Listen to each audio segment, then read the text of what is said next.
fired up about your future, right? I mean, seriously, how can you not be excited after tonight's lineup, right? I mean, we just have to just kind of fill in the blanks a little bit here, and you guys are ready to go. How many of y'all want to go on that Diamond Yacht Cruise besides me? And from the size of that thing, I think we could all fit. That builds my dream like crazy. Well, we've already had a chance to share with you, as I said earlier today. Last night we shared with you how this business has really changed us and where our heart is really about the business. And today we kind of gave you a little bit of a clue of how we've really jump-started our business and with Fast Track and how that's really got our organization really moving on. And tonight what we get to do is we get to kind of connect the dots. Tonight we get to kind of fill in some of the how it all came together. And I don't know if we'll relate to anybody in here, but we started single. So we started out as singles in the business. So if you're single, I can relate to you. I built a business single. Amy built a business single. We were dating other people. So if you've ever dated anybody else, you're going to relate to us. We fell in love. So if you've ever fell in love before, you're going to relate to us. If you've ever gotten married, you're going to relate to us. If you've built a business without kids, you'll relate to us. If you've had the blessing of building the business with kids, you'll probably relate to us. And I just remembered our kids. As Leif said, we left our kids at home. I'm thinking, we velcro them to the wall. That's how we keep them in one place. But I'm thinking, did we leave them food? I'm not sure. So we might have to keep things rolling tonight. But today we build it as a family business, and our kids are just starting to kind of learn what we're involved in. And if you ask our kids what we do, Mommy and Daddy go help other people. That's what our occupation is. And really, if you want to be more specific, that's what you do too. So if you want to be more specific, Mommy and Daddy help other mommies and daddies stay home with their kids. We help other kids have it so that their mommies and daddies don't have to leave every day.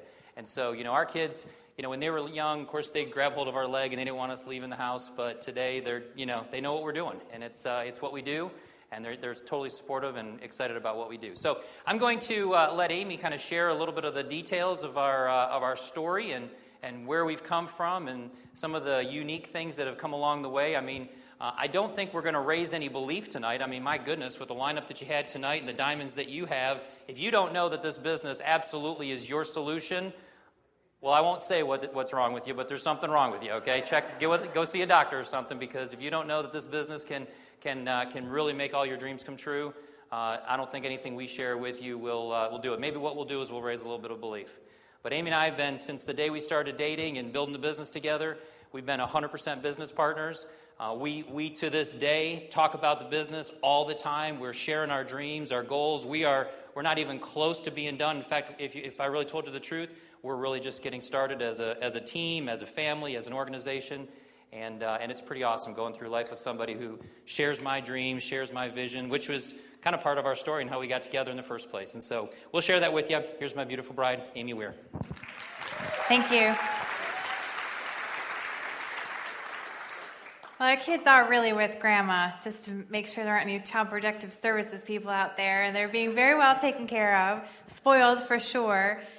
They get all their favorite things when Grandma's in town, and Grandma's tried to tell them, what happens with Grandma stays with Grandma. So, and I keep trying to tell them there are no secrets from Mommy. So they usually tell whatever my mom gives them. So it's pretty cool because our parents live in Michigan, where we're from originally, and we live in North Carolina, so there's a bit of a distance there. So, it gives them some special time together to be able to spend these weekends together. So they enjoy it, and you know what? We feel good about what we're doing and that they're in good hands, and we love to come out and build a business with other people and our people. And so, like Doug said, they're kind of figuring it out now. They kind of know what we do, and, in fact, Lily, our little one, as we were picking up Grandma from the airport on Thursday, she's like, does this mean you're going to a meeting this weekend? Because she knows when Grandma comes, usually we're going out of town.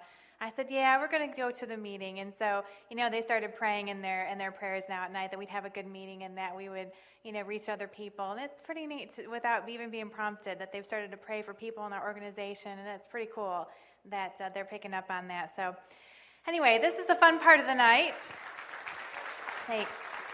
Where, we get to tell our story, and, we shouldn't have to have notes because it's our story, but, we forget all the things that have happened and that have come along through the years as we built our business, and we don't, Doug always says I get to go first so that he can, correct me if I'm making any mistakes along the way, said some things I shouldn't have said or tell some stories about him that he says won't be true, but it's all true.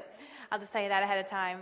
And so we're just going to kind of, have fun with you a little bit tonight, kind of tell you where we came from and what our mindset was when we got in the business, some funny things that happened along the way, and hopefully you can relate at one level or another, or if we don't relate to you, you can tell our story to someone else who maybe do, because, we've listened to so many different types of people over the years, whether it be on a CD or an MP3 or a tape or a seminar like this, and every single person that we've listened to, that we've heard from, has influenced us in one way or another.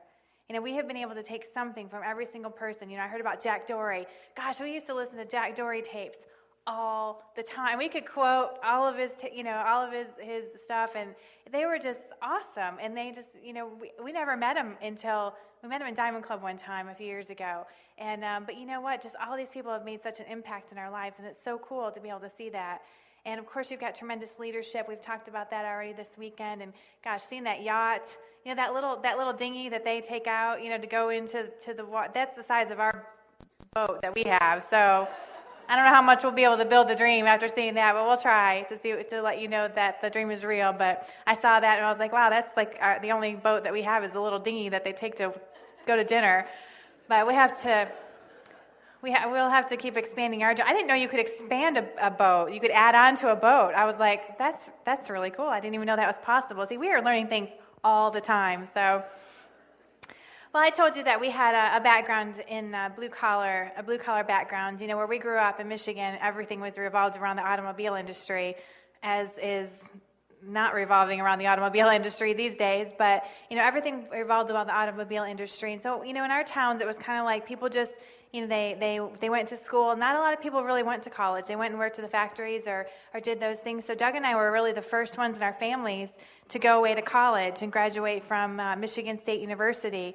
And we both went to get, we just went because it was kind of the next thing that you do. If you wanted to move ahead a little bit more in life, you went to college. It wasn't that I necessarily knew what I wanted to become or Doug knew what he wanted to become. It was just kind of like, after high school now, if you didn't go work in the factory, you went to college. And so that's what we did next.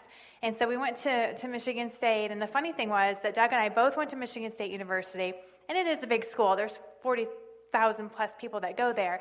But we both went to college there. We both graduated with the same degree on the same day. Of course, it only took me 4 years to get the same degree. It took him 5 years to get. But I think that was just waiting for me to catch up, so that God's plan could work in our lives down the road. So he probably could have done it in 4 years if he really had applied himself. But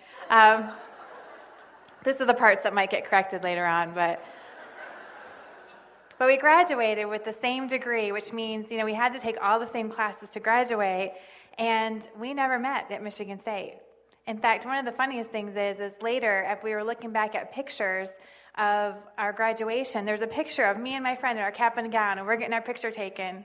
And in the background, there's two other people, and it's Doug and his college roommate, who was eventually my sponsor in the business. And so, and I was like, gosh, we should have brought that picture and put it up for you guys, but it's the wildest thing. And then we went back and started looking at some video that his parents or grandparents had taken of the graduation, and I'm all over the video.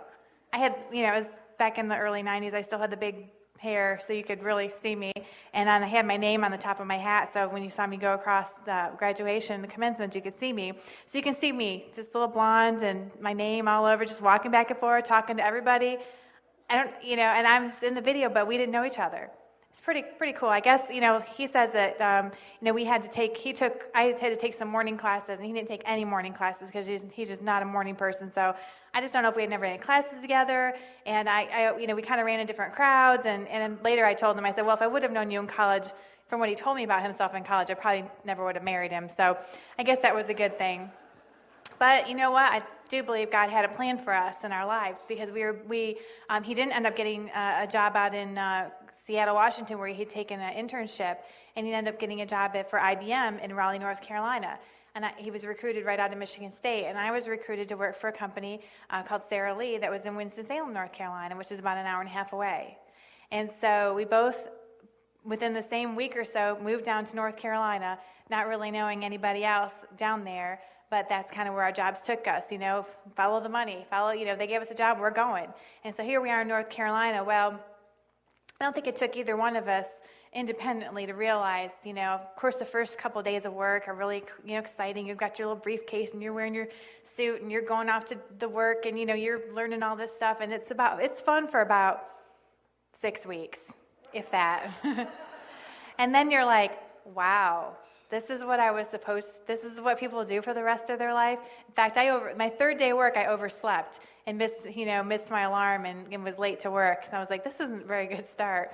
But here we are, working these jobs and realizing, okay, there was no next anything. Went to high school, to college, to a job. There's no next anything. This is it. This is what you do. Maybe you try to get a promotion, you move into whatever, but basically, this is what we're going to do for the rest of our lives. And so, like I said last night, I was kind of looking for something. Well, the other person that had moved to Michigan State to work at Sara Lee was his college roommate. And so now I knew one more person that was in North Carolina that was his college roommate. So we start talking. Just the first few weeks, we get to know each other. We start talking about, wow, this is what we're going to do for the rest of our life. Come to find out, Steve was his name, and Doug had started talking too about things that they could do, businesses they could start, golf courses, whatever. They started talking about different things that they could find. Well, during this time, Doug's coworker, Greg Charney, gives him the call and says, hey, I noticed you're a pretty sharp guy. What are you planning on doing within the next 5 years? Or you keep your options open? Well, Doug was just like, he was another, IBM. I think he was a manager at the time, and he thought he better say yes. So he thought, yeah, I'm looking for something. And so, they sit down, he shows them the plan, he gets excited about it. And the first person that he calls to show the plan to is Steve, the guy I worked with at Sara Lee. And so Steve tells me, yeah, Doug's talking about some business. It sounds like a scam to me, but, Doug talked him into going to see the plan. And so they go and see the plan. Well, they start going to these meetings. They start going to these rallies and all these different things. And here I am getting left out. And so I wanted to go to the stuff that they were going to. Well, Steve starts talking to me about the business. And I'm like, you know what? My uncle just called me about that business. In fact, I think I had no-showed my uncle on going to a plan or something at one time. And so he was kind of the black sheep of the family, and, it wasn't the most respected, I guess, member of the family. So I was like, I know all about that. I don't want to do that business. It's like, oh, come on, you got to check it out. Well, here it is. The only people I know in North Carolina are going to these meetings, going to these rallies, going and doing all this stuff together. So I basically go to the meeting because I want to stay friends with them. And so, actually my upline diamond now, Joe Markowitz, comes to my house one day. He does a little overview with me during this time, and he basically just says, you know what, you just need to go to a meeting, because we had classes at that time to go to. And so, we went to a meeting with these guys, and you know what, I saw it, and I thought, you know what, this makes sense. And so here's the beginning of Doug's business. It was him, Steve and his fiance, me, and then another guy that he sponsored from college. And that was kind of the 5 of us were kind of the beginning of the business. And you know what? It was pretty exciting. Doug mentioned that we were dating other people. Well, he was dating another girl at the time. I was dating another guy at the time who actually was going to law school in California, in San Diego. And so we were kind of dating these other people at the time. And, my boyfriend, he was really the only person who ever really laughed at me about starting the business. And I started thinking, gosh, if he's laughing at me now and not supporting of me now, then what's it going to be like later in life if we stay together? And come to find out, he's from Ada, Michigan. And then he starts to tell me that, you know what, my parents know the DeVosses. And so, you know what, if you're going to do this business, let me have my parents call them and at least get you in at the direct level. And so, at the platinum level, so you don't have to start at the bottom. And I was like, wow, you really don't know anything about this business, do you?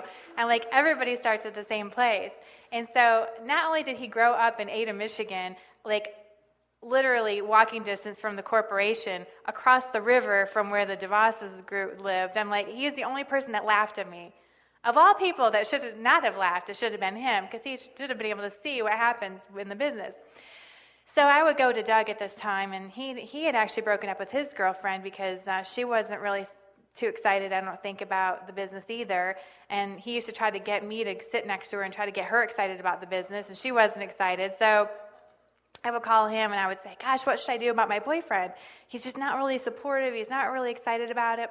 And as my upline counselor, Doug would say, I think you should dump him. He sounds like such a jerk. And if he's not going to support you now, he's never going to support you in the things that you're going to want to do. And what if you want to do, so he starts giving me all this as my upline counselor. Well, Steve starts telling me that Doug wants to go out with me. Steve is my sponsor.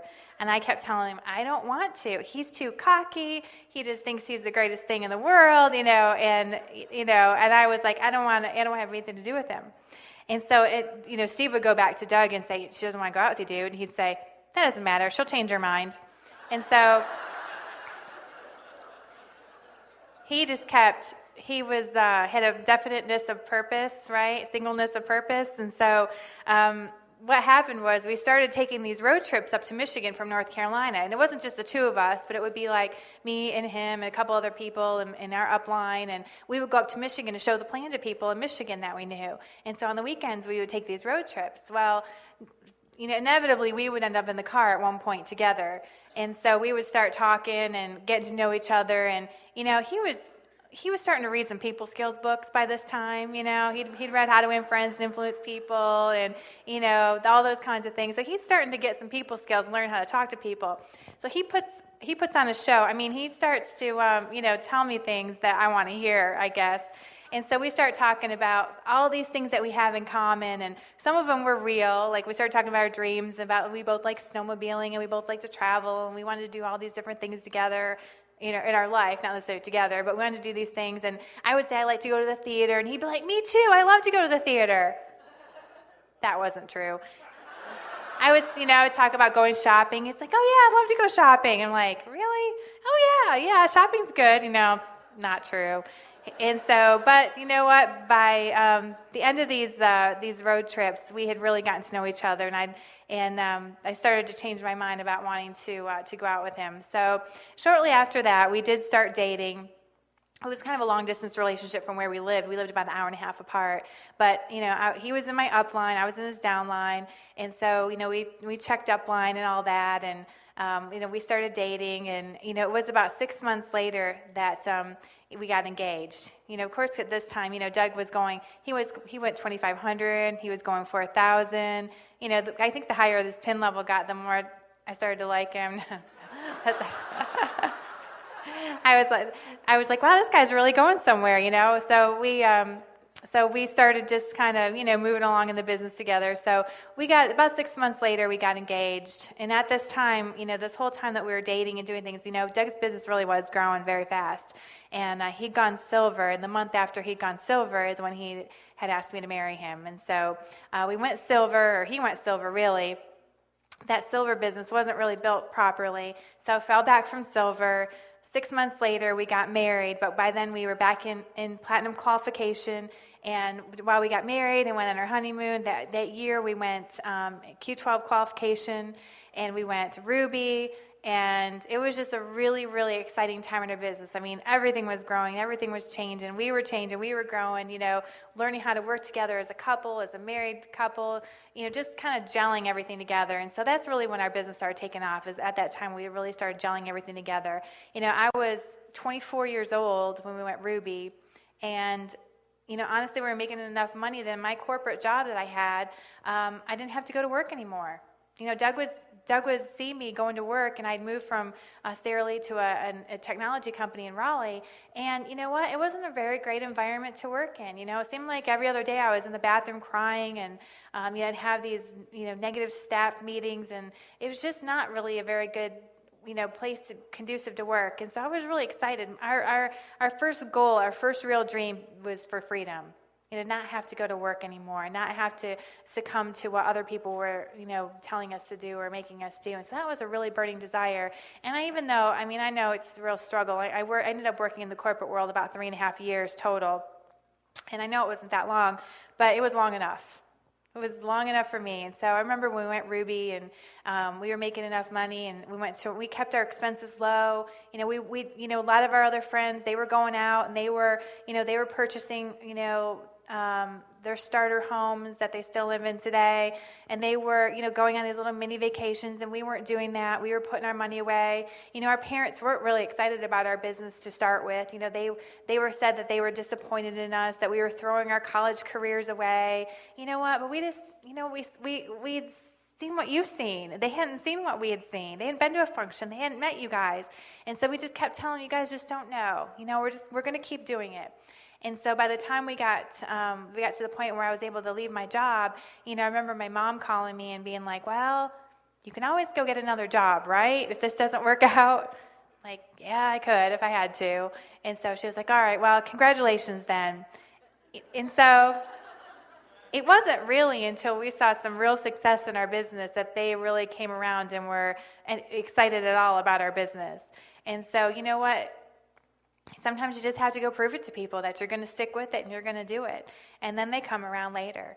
And so, we were, so got free and it was, I don't know if you guys do it out here, but when someone leaves their job, we kind of call it a retirement, and we do this really big, obnoxious retirement party. And so it was one of those really big, obnoxious retirement parties where about 300 or 400 people, which was more than worked in the building, were outside the building chanting, "Set Amy free." Makes management a little nervous when that happens, but you know what?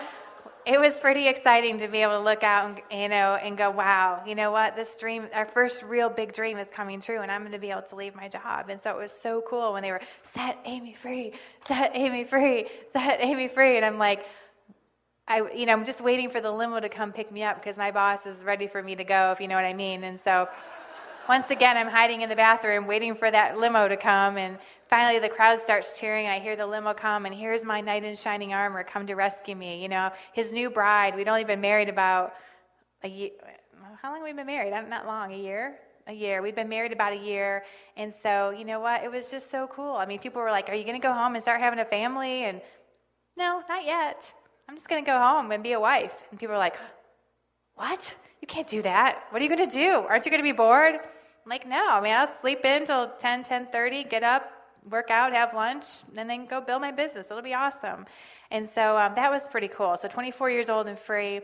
But you know what, being that sleeping until 10:30 or 11 o'clock and having Doug still going to work wasn't really cutting it for Doug. He'd be calling about 10:30, and he'd be like, "What are you doing?" "Still sleeping," and so our goal was within a year to have him come home from his job too. And so again, our business was cranking. We were getting people started. We had 3 good growing legs. Those 3 legs when we went Ruby, we had 3,000-4,000 legs. Those 3,000-4,000 legs went right into platinum, and we went emerald a year after that. So 3.5 years from when Doug got started, went emerald. And so, everything was just going good. We were excited. Our upline gave us the go-ahead for Doug to leave his job at IBM, and that's when, we were like, wow, it's real. This business is going to be our sole source of income, and this is going to be it for us. And so Doug, again, another obnoxious retirement party where we had Joe Markowitz dressed up like Uncle Sam, and about 3,000 people that came to that one, in parades and flags and, crushing alarm clocks and smashing computers and all kinds of crazy stuff that we did. And, we did it to build the dream for other people so that they could see that it was real. And so, here he is. We're 24 and 26 years old, free. No job, no boss, a whole life ahead of us. We could do whatever we wanted to do. Life was great. And so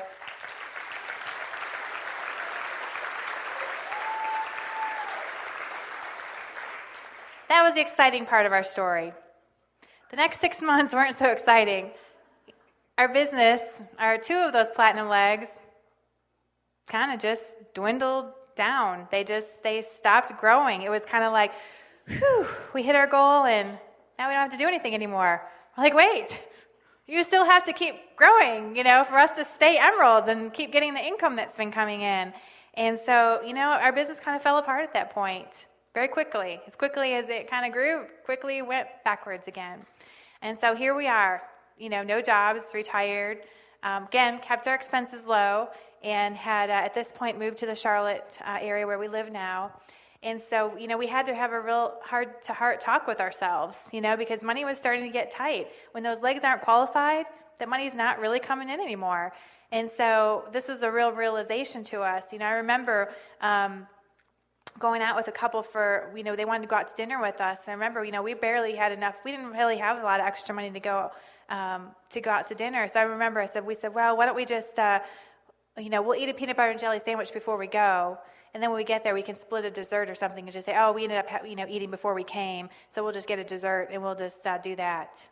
Because money got real tight.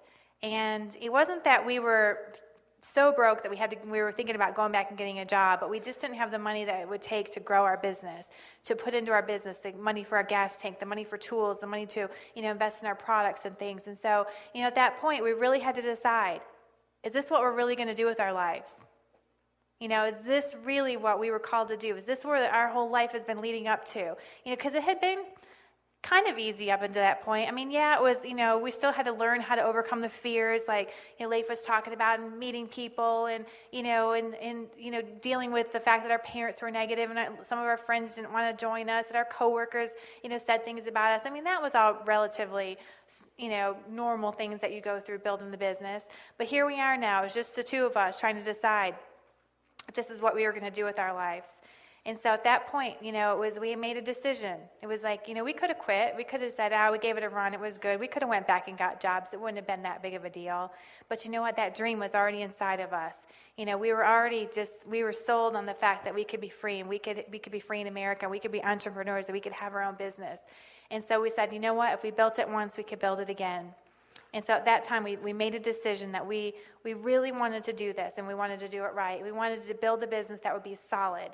And we wanted to build a team that would be excited to stay a team and to stay excited.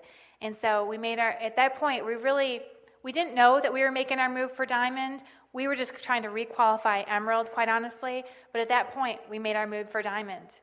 And we took the next 8 months and we sponsored 17 new legs, personal legs. Because we never wanted to be in the position again where our downline was controlling where our income was. And that's what happened when these 2 legs fell out of qualification, was our downline was controlling our income. And we said, if we go out and we get enough people that want to build this business, we'll never have to worry about that again.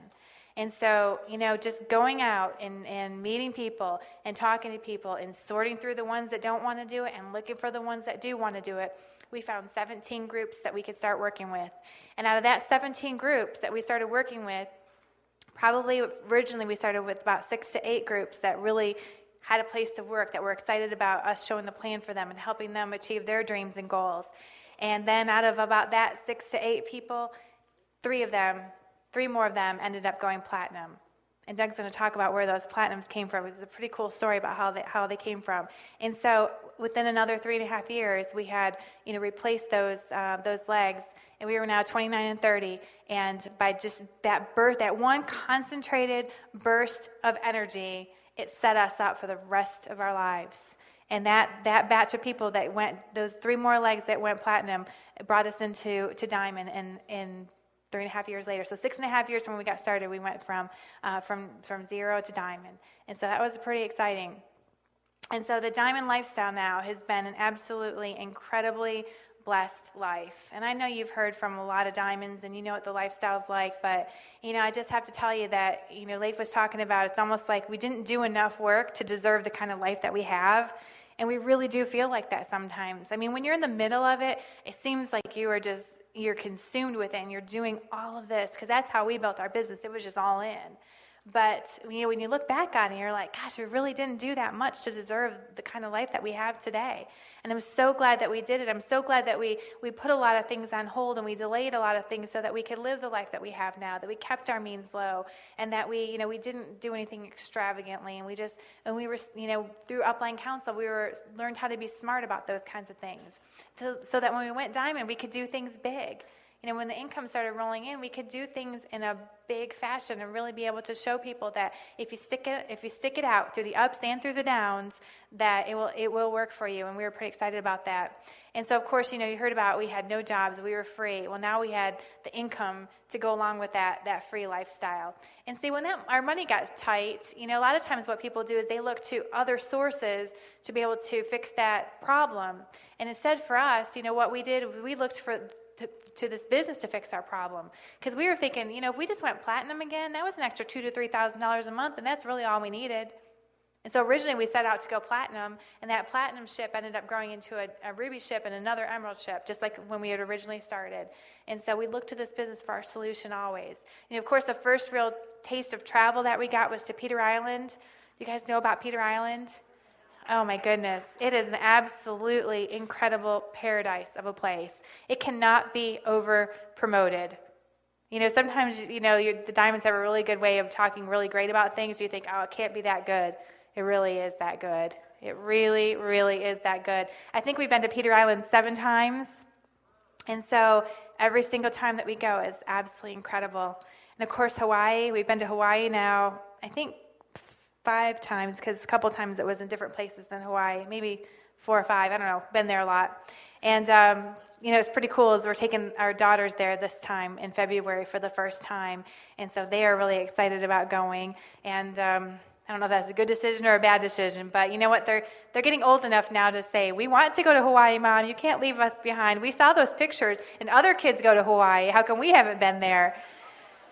Yeah, so, and we bought them first-class tickets to Hawaii, and so we spent thousands and thousands of dollars on seats that they could both fit in one seat. I mean, Lily's about this big, she won't even, her legs won't even go to the end of the I don't know. I'm like, we really had to think about that one. Are you sure you want to buy first class seats for them? We're like, well, we can't sit up in first class and have them in the back. So they're going with us. That's going to be pretty cool. I remember one of our first big splurges was we bought a 996 Cabriolet Porsche convertible. And at the time, we lived in a townhouse that was about a $96,000 townhouse. And our Porsche cost $104,000. So our car at the time cost more than the house that we were living in. But you know what? It was pretty cool to be able to ride around in that Porsche and with the top down, and we still have that one, and it's a lot of fun. It still gets a lot of looks. I keep saying that I get a lot of looks when I drive it, but I think it's really just the car. So, but it does kind of boost your self-image a little bit driving that around. We rented a house even after we went diamond so that we could save up for the house that we really wanted, which was a house on the lake. And so we were able to buy a piece of property, and then a couple years later we were able to build our incredible house that we have now. And it's a resort-style house, and we love it, and it's a lot of fun. And we bought it to share and to have our family grow up in, but it has pretty much everything that we could think of that we could want in a house. It has a theater room with actually, red drapes that open and close, and a little stage where our girls can do performances and make up shows. And it has a candy concession stand with a popcorn machine and everything, and so you can go down and get candy. We try to keep it stocked at all times, and we have a whole lower level is designed to have people over, and we can fit, I think we've had at least 100 people down there. And so we can have 100 people in our basement, and our kids can still be upstairs sleeping the way that it's designed. So that's pretty cool, with a pool overlooking the lake that we're on, and our little boat that's not even close to being what Bonnie and Leif have. We'll have to work up to that. We have a couple of jet skis, which the girls love going out on. We take those out all the time, and we have exercise room, and it's just a really beautiful place, and we love being there, and it's a lot of fun, and we love sharing it with our family and with our team. And kind of the bad thing about that, though, is now when we go to other resorts, a lot of times we have to sit there and go, you know what, it's still not as nice as our house. And so we're always so thankful to go back to our home, and so that's really cool. We have one of the things that we always put our goals and our dreams up on the refrigerator. Have you guys done that? Where if there's something that you want, we always heard that it's kind of something magical about putting it on the refrigerator so you can look at it, and it gets in your subconscious, and eventually you'll get the things that are on your refrigerator. And I remember cutting out a picture of Alice from the Brady Bunch. Do you remember Alice from the Brady Bunch? The maid that did everything. I wanted like one of those, and so I cut out a picture of Alice and put it on the refrigerator. And we've had a lot of people help us out over the years, but I think I finally found Alice. I just hired a new employee last couple weeks ago, and she is awesome. I mean, she's a chef. Like, she's actually went to cooking school, and so she cooks for us, and she helps keep the house clean. And I told her, I said, I want you to do everything that I don't want to do. So it may not be that fun for you, I don't know, but if I don't want to do it, then you get to do it. And so that's really great, ladies. I mean, because how many of you, some of you might like to cook. I'm not one of them. Some of you might like to clean. Like, I've heard people say, oh, I like cleaning. It's like therapeutic. Not therapeutic for me. Like laundry, no, none of that. So she does all that kind of stuff and kind of helps take care of the kids a little bit. So it's pretty cool, but we've been able to do little things for our parents, like give them money, which really helped them get a little bit more excited about the business. Be able to, at Christmas time, be able to give them a little check. I remember the first time I did it, our parents wanted to redo their kitchen. And so I remember just giving a little check and a kitchen remodeling book and said, here you go.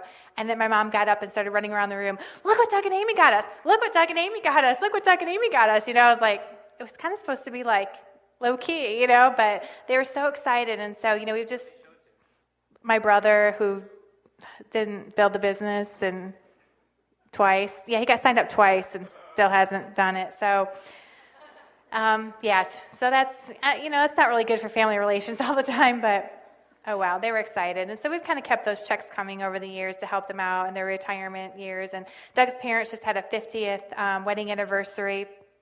I'm taking too much time, so Doug's parents just had their 50th wedding anniversary, and we took the whole family to Mackinac Island, which is an island in northern Michigan, and they have this hotel called the Grand Hotel. I don't know if you've ever heard of it. It was one of those really fancy places, and it's like $400 or $500 a night to stay there, and you have to go to the dining room, and you have to be dressed in a suit and in a dress and whatever. And we knew that their family couldn't afford it, so we paid for everybody to go. Us, his sister and their family, my parents, his aunt and uncle went. And so we went and we spent a whole weekend in Mackinac Island to celebrate their 50th wedding anniversary. So it's just really cool to be able to do stuff like that for the family. And of course, the whole another area of our life that I haven't talked about yet is, Doug decided one day that he wanted to be a pilot, because we like to travel and go places and explore. And so he said, well, if I got my own pilot's license and we bought an airplane, we could travel a lot easier. Okay. What does it take to get your pilot's license? Just time and money. And so since Doug is the type of person that when he decides to do something, he does it, he went and got his pilot's license. I think it took him, not even a year to get your pilot's license. And he went back and got his additional ratings and all this, and then bought a plane. And so here we are. Now, when we go to Mackinac Island, we put the kids in the plane, and we fly from our house in North Carolina to Mackinac Island, which would be a 16-hour trip. Even if we flew it commercially, it would take us 12 to 16 hours to get there. It takes us 4 hours from our house to Mackinac Island to get there. It was less time for us to get there than from our parents who live in Michigan to get there with our plane. And we're about ready to upgrade. That little bonus that we just got, it's going to help us kind of upgrade to a new plane that's going to be even bigger and faster and cooler. And so, it's just like, the dreams don't stop. They just keep going, and they keep growing. And there's so much stuff. We're starting a new school. Like, our kids didn't have a really good Christian school to go to. And so since we've learned in this business that if there's something that needs to be fixed, you go fix it. And so we decided to open a school. And so next year, we're opening a school called Liberty Prep. It's www.libertyprepnc.com if you want to check it out. And now we're the type of people that are giving back to the community. I was like, wow, I never thought of myself as one of those kind of people. But so our kids are going to have a school to go to, and so we're really excited about that. So anyway, I could go on and on about all the incredible things that this business has provided for us, but we just want to let you know that it's real. It's there for you guys too, and it's been a journey. It's hard to fit 16 and a half years into half an hour, but we're having a lot of fun, and we really believe in the business, and we believe in you guys. We believe that anybody who decides to do it can do it, and so it's been such a great time being with you guys. I'm just going to turn it over to Doug now, let him wrap it up, and we'll see you in Diamond Club.